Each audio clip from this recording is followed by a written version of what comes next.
ಧರ್ಮಸ್ಥಳ ಅಪಪ್ರಚಾರದಲ್ಲಿ ಸಸಿಕಾಂತ್ ಸೆಂಥಿಲ್ ಹೆಸರು ಕೇಳಿ ಬರ್ತಾ ಇದೆ. ಇಂಥದ್ದೊಂದು ಗಂಭೀರ ಆರೋಪ ಮಾಡಿದ್ದು ಶಾಸಕ ಜನಾರ್ದನ್ ರೆಡ್ಡಿ. ಕಾಂಗ್ರೆಸ್ ಎಂಪಿ ಮೇಲೆ ಗಂಭೀರ ಆರೋಪ ಮಾಡಿದ್ದು ಸಸಿಕಾಂತ್ ಸೆಂಥಿಲ್ ಹೆಸರು ಕೇಳಿ ಬರ್ತಾ ಇದೆ. ಈಗ ಆರೋಪ ಮಾಡಿದ್ದು ಶಾಸಕ ಜನಾರ್ದನ್ ರೆಡ್ಡಿ. ಅವರ ವಿರುದ್ಧ ದೂರು ದಾಖಲಾಗಿದೆ. ಕೋರ್ಟಲ್ಲಿ ಕ್ರಿಮಿನಲ್ ಮಾನನಷ್ಟ ಮೊಕದ್ದಮೆ ದಾಖಲಾಗಿದೆ. ಬೆಂಗಳೂರಿನ ಸಿಟಿ ಸಿವಿಲ್ ಕೋರ್ಟಲ್ಲಿ ಕೇಸ್ ಹಾಕಿದ್ದಾರೆ ಸಸಿಕಾಂತ್ ಸೆಂಥಿಲ್. ಕ್ರಿಮಿನಲ್ ಮಾನನಷ್ಟ ಮೊಕದ್ದಮೆ ದಾಖಲು ಮಾಡಲಾಗಿದೆ. ಬುರುಡೆ ಕೇಸ್ನಲ್ಲಿ ನನ್ನ ಪಾತ್ರವಿಲ್ಲ ಅಂತ ಎಂಪಿ ಹೇಳಿದ್ದಾರೆ ಸಂಸದ ಸಸಿಕಾಂತ್ ಸೆಂಥಿಲ್. ನಾನು ಕರ್ನಾಟಕದಲ್ಲಿ 10 ವರ್ಷ ಕೆಲಸ ಮಾಡಿದ್ದೇನೆ. ನನ್ನ ಇಮೇಜ್ ಡ್ಯಾಮೇಜ್ ಮಾಡೋಕೆ ಹೊರಟಿದ್ದಾರೆ. 10 ವರ್ಷ ಕರ್ನಾಟಕದಲ್ಲಿ ನಾನು ಕೆಲಸ ಮಾಡಿದ್ದೀನಿ. ನನ್ನ ಇಮೇಜ್ ಡ್ಯಾಮೇಜ್ ಮಾಡೋಕೆ ಹೊರಟಿದ್ದಾರೆ. ರೆಡ್ಡಿ ಕರ್ನಾಟಕದ ಪ್ರಾಪರ್ಟಿಯನ್ನು ಲೂಟಿ ಮಾಡಿದಂಥ ವ್ಯಕ್ತಿ.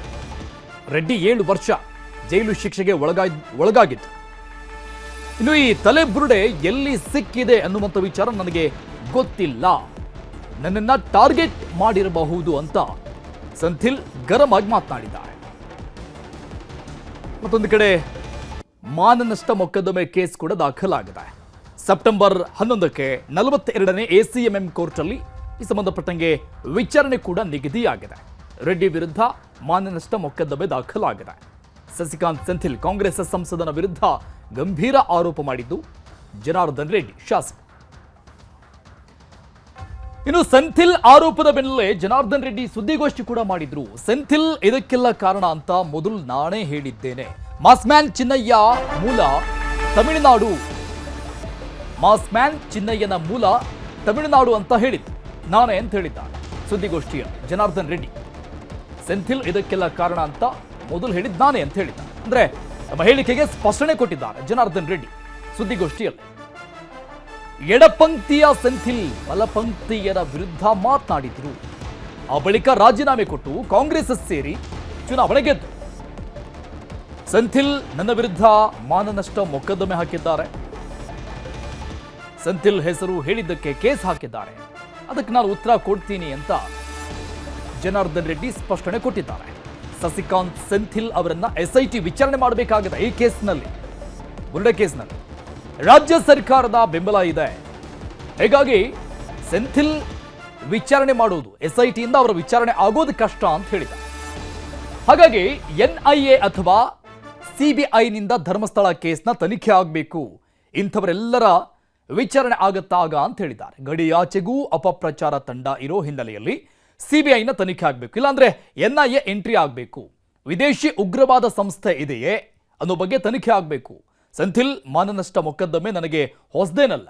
ಪ್ರತಿಕ್ರಿಯೆ ಎಡಿಟರ್ ಆಗಿದ್ದಾಗಿನಿಂದಲೂ ಕೂಡ, ರಾಜಕೀಯ ಬಂದ ಮೇಲೂ ಕೂಡ ಈ ರೀತಿಯ ಕೇಸ್ಗಳನ್ನು ನಾನು ನೋಡಿದ್ದೇನೆ, ಉತ್ತರ ಕೊಡ್ತೀನಿ ಅಂತ ಹೇಳಿದ್ದಾರೆ. ಏನು ಹೇಳಿದ್ರು ನೋಡೋಣ.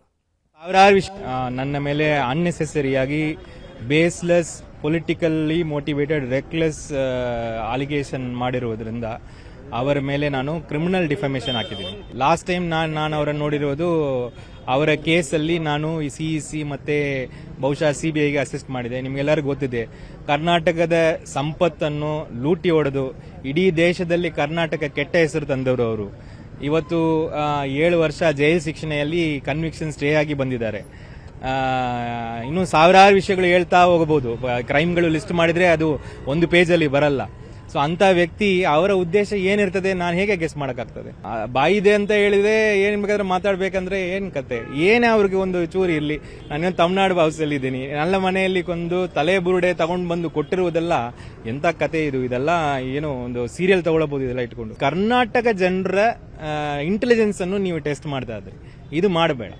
ಯಾವ್ದಾದ್ರೂ ಒಂದು ಒಳ್ಳೆಯ ವಿಷಯಗಳಿದ್ರೆ ಅಥವಾ ಹಾಫ್ ಟ್ರೂತ್ ಕೂಡ ಇದ್ರೆ ಹೇಳ್ಬಹುದು.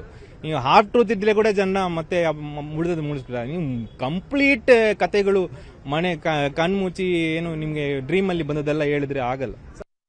ಇವತ್ತು ಅದೇ ಶಶಿಕಾಂತ್ ಸೆಂಥಿಲ್ ಬಂದು ಬೆಂಗಳೂರಲ್ಲಿ ನನ್ನ ವಿರುದ್ಧ ಒಂದು ಮಾನನಷ್ಟ ಮೊಕದ್ದಮೆ ಕೇಸನ್ನು ಕೂಡ ಅವರು ಇವತ್ತು ಮಾಡಿದರು. ಶಶಿಕಾಂತ್ ಸೆಂಥಿಲ್ ಮಾನನಷ್ಟ ಮೊಕದ್ದಮೆ ಕೇಸು ಆಗಿದ್ದು ಒಂದು ಕಡೆ ಇದೆ.